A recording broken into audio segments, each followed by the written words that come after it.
Hey guys, I'm Luts, it's Brandon back with another video. So recently picked up the A7 IV and we shot it over the weekend for one of our weddings. And I'm just gonna kind of give you my quick initial impression. I think it's an A7S III with a 4K Super 35 crop and 33 megapixels. That's kind of my impressions of it. It's pretty much the exact same camera with some different quirks and stuff, different small minor changes. But overall, it's the A7S III, which is perfect for us in our weddings. We shoot a lot of photo and video weddings where our videos are mostly A7S III, FX3, and A1 even. And I find that the A7 IV is just going to kind of fit right in there for our photo and video work that we do in our wedding business. So without further ado, let's get started. Also, before we start, I'm going to put a couple raw files and a couple video clips down below so you can kind of play with them and import them into your computer and see kind of how the footage works with your workflow or whatever. First thing here is the autofocus. Got 759 phase detect autofocus points. Pretty much means that your entire screen is covered with autofocus points. If it's in the screen, if you can see in the viewfinder, the camera's pretty much going to focus on it. One of the cool features that it has is this autofocus sensitivity that's kind of new on this specific model, the A7 IV, and that allows you to kind of change your sensitivity of your tracking almost in a sense. So if you have it on autofocus sensitivity turned really high to 5, it's going to focus really quickly back and forth. It's going to be really snappy. And then if you go to all the way down to 1 on your autofocus tracking sensitivity, it's going to be more useful like in ceremony situations, if you're shooting a wedding ceremony, where you're gonna focus on somebody, and if something comes in the way, or if you have your focus locked up on your couple, I find this specifically useful for when it's usually a priest or a pastor that's standing behind the couple. And with the A7 III, the issue that I will always have is that the camera would always want to focus on the pastor instead of the couples. So now what I do is I can have my focus kind of locked on with a lower sensitivity, and it's not gonna want to switch over. Once the focus is locked onto my couples, it's not moving unless I, physically push the button again, and then it's wanting to focus on the pastor. It's kind of hard to explain, but once you kind of use that feature, really there's no going back now, because that was always an issue. It was the A7 III always wanted to focus on the priest or the pastor, and I'm like, no, I don't want to focus on the priest. I want to focus on the couple. It's just, it's one of those things, man. Just little details and stuff that kind of just make your life a lot easier as a wedding photographer. New body style, right? The A7 III was a lot smaller, and my pinky was always falling off, and the way I would have to hold it, I would always end up getting a callus at the end of the night because the corner of the body was always sticking into my palm. Now with the new body style, it's the same body style as the A1, the A7S III, new ergonomics. It's much more comfortable to hold in the hands. It's got the record button here. Exposure compensation now is its own customizable button, which is pretty cool. I like that feature. One of the cool things is that the dial now is kind of split now between photo mode, you have, video mode, and then you have your S&Q mode. And then it's split now between manual, shutter priority, or aperture priority, which is really useful.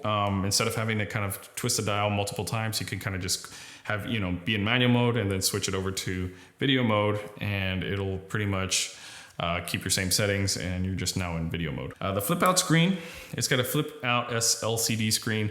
It is leaps and bounds better than the A7 III. The biggest complaint, one of my biggest complaints of the A7 III was that the flip out screen was they cheaped out on it, unfortunately. And I was always in the habit of having to take photos, and I would never use the LCD screen to view my photos because the resolution was low, the quality was completely garbage. I would actually have to kind of put my eye into the viewfinder, which had a better resolution, and I would have to kind of view my photos. Now I could just kind of view my photos here on the flip LCD screen. Now, there's a debate as to whether or not you should have a flip out screen or a flip, the flip up or flip, whatever, the differences between the, you're going to have to shoot now like this with the screen out. Like if you want to do, belly pod shots like me, or if you want to kind of like shoot down at the crowd, you're going to have to kind of flip your screen out. It's always going to have to stay flipped out. That's kind of an annoyance. I kind of got used to it by the end of the night, where I was always having to shoot, from the hip with the screen out. And I'm constantly always opening and closing the screen. Now, I did have this issue with the A7S III, where the flip out screen over time became loose. Now, there hasn't been any complaints about the A7 IV. I hope they fix the flip out screen in the A7 IV, but my A7S III has a loose screen now, and because I was always shooting from the hip like this, and I was opening and closing and flipping out the screen. So I hope that we don't have this same issue. I'll let you guys know in the future, maybe 6-month review or 1-year review. Hopefully that doesn't happen with this camera, but that's something just to kind of be aware of. And the other benefit for the flip out screen, one more thing, I know we're talking about screens a lot here for too long, but is when you're doing portrait mode, the flip out screen does help you when you're trying to get like low portrait shots and stuff, and you kind of want to see that. You didn't have that with the flip out screen from, you know, the A7 III. So when I was in portrait mode, I was always kind of having to get on the floor to kind of see where, you know, my composition was and stuff. Now I can kind of just be lazy and just drop the camera to the floor and I can kind of see my screen. So that's kind of useful. Here on the side, we've got, you know, the same body style as A7S III. We got our dedicated mic jack, headphone jack. And down here, you've got, you know, USB and USB-C charging. And also you got a full size HDMI port here, which is pretty cool. I was kind of getting tired of using the little micro HDMIs and to like a converter to a full-size HDMI. That was kind of annoying, and then that little like HDMI cable was kind of loose and janky, and I was always afraid it was just going to snap off because it was so delicate looking. On the side here, we've got 2 UHS 2 card slots, and then on your main slot here, it's kind of their hybrid technology slot, which can support regular UHS 2 SD cards or a CFExpress Type A card. And so it supports both, which is pretty cool. And there's also that additional peace of mind where you can write to both card slots to have redundancy on your photo and your video. So if one card slot fails, you're still covered because everything is backed up here on the second card. So an upgrade from the previous A7 III is the sensor. Now the sensor that it has is a 33 megapixel sensor. Previously the A7 III had a 26 megapixel sensor. It's kind of useful now. I have my custom button here, my C2 on the top, customized to APS-C mode, so I can kind of crop in more. And now I'm getting that just a little bit extra megapixels when I use that mode. And the reason for that is because I shoot with prime lenses primarily for weddings. I don't have that zoom function, so if I want to zoom in, that's my zoom button. I just kind of go put it into APS-C mode, and it kind of crops in. I still get a high enough resolution. So you can get up to 10 frames per second on the Sony A7 IV, which is the same as the Sony A7 III. A7 III had up to 10 frames per second, if I'm not mistaken. And I find that that's more than enough for weddings. Honestly, I'm never in that mode. I'm usually kind of like in the 5.4 range or whatever. Because if not, I'm gonna end up with like 10,000 photos at the end of the wedding.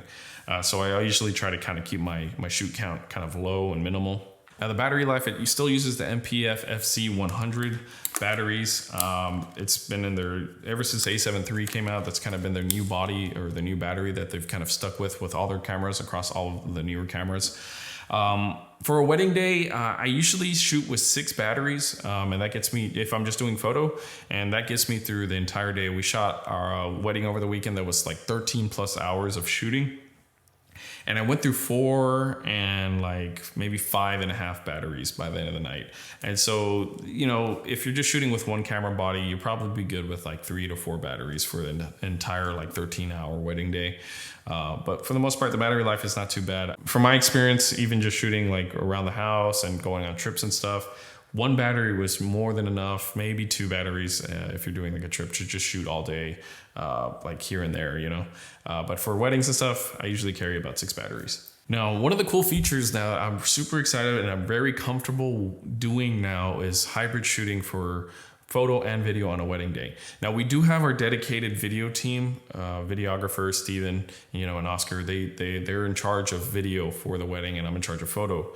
However, you know me, I love video. I'm really into video now, and so I have the camera basically set up now where I can kind of switch on the function menu. On my function menu, I have my picture profile. I can turn it to picture profile 1, and I have picture profile set to, if you guessed it, it's this S-Log3, SCAMA3.cine, got detail down to -7. And I can switch really quickly back and forth from picture profile off to picture profile 1 and hit record to start recording S-Log3. And this camera shoots 4K 2430, 10-bit 422. I mean, this is crazy. A7 III previously used to have 8-bit. You try to shoot an S-Log, you got magenta splotchiness. It was gross, nasty looking footage. you had to shoot an HLG, and I really didn't like HLG. The colors that came out of that camera look very digital, nasty. So we got S-Log3 in 10-bit 4K. Now, we predicted this in our podcast previously that the 4K 60 was going to have some type of limitation. And we guessed right, where the 4K 60 has a crop, it goes into Super 35 mode. I don't think this is a killer for a lot of people. Like if you have a wide enough lens and you're going to crop into 4K 60 with, Super 35, a 24 mil was going to be an equivalent to a 35 millimeter lens. So that's plenty wide to shoot a wedding with if you're going to be doing a lot of 4K 60 work. And my opinion, as you can tell by the footage, it looks great. Most of this is from 4K 60, and I was able to shoot video and switch quickly over to shoot a couple video clips with no interruptions. The new chip in here is just incredible. It is super snappy and super responsive. One of my complaints also with the A7 III is that it was kind of lagging. I can't explain it, but like if you shot a wedding with an A7 III, you know what I'm talking about, where you would take photos, and then if you were to try to like maybe change your exposure settings really quickly, you would hit the dial, and then the camera would just kind of like lag like a second or two, like waiting for the buffer to clear, and then it would like actually change your settings. And in a fast-paced environment like weddings, that can be not really affect you too much, but it is a kind of stressful where you're just like waiting for the camera trying to change your settings. Here, this camera is super, super quick. So I take a picture and I can just change my settings. If I want to change my focus point, like take a picture, change the focus real quick, and then it just responds the way I want it to keep up with the fast-paced environment of a wedding. And I feel like I'm not waiting on the camera anymore like I was with the A7 III. And then one of the other things that I keep on here on the video mode is the active steady shot. It's got 5.5 stops of stabilization on the sensor. That's kind of the standard thing that all the Sony cameras have, but you have this active steady shot mode. Pretty much allows you to do handheld shots, and it makes it look pretty smooth. One of the new features that the Sony camera has I really like is that you can turn this thing where the shutter will close when you turn off your camera. So when you're switching lenses, it protects the sensor from dust and stuff. A lot of times I would get like, a lot of dust particles in the Sony A7 III because I didn't have that feature, and I was always kind of having to blow and kind of like cleaning my, lens out, my sensor with the sensor cleaner and all that. It was kind of annoying. ISO performance on here, I didn't notice a lot of noise, especially shooting in S-Log3. Most of the time our receptions are lit up anyways. We reuse video lights and our photo, our strobes and stuff. I find that the highest we ever really go is maybe 5,000 ISO, and that's really, really pushing it. But you can comfortably shoot this up to probably 10,000 or even 12,800 ISO if you wanted to. If you didn't have access to lights, I guess, but most of the time we're in like the 1600, 3200 range on most of our cameras anyways. Overall impressions is that it is very fast and snappy. The new chip in here, processing chip and stuff, the buffer speeds with the UHS-2 cards supported on both slots now. It's just very fast and very snappy. That's kind of the first thing that comes to mind when I think about it. I wasn't waiting on the camera to load or buffer or anything like that. It's just very, very fast. But overall, I find that this camera is gonna really be coming in handy. Probably gonna pick up another one at some point and have two A7 IVs. Because A7 III served its purpose for a really, really long time, for 4 years, and went through a lot of them, but it comes with the wear and tear of weddings and stuff. And I find that this camera is a little bit more robust. The flip screen seems a little bit more nicer and stuff. And, there's these, I don't know, it's just great to shoot photo and video with.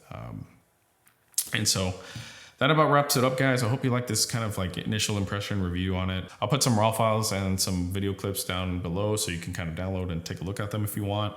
Anyways, I'll see you guys in the next video. Peace.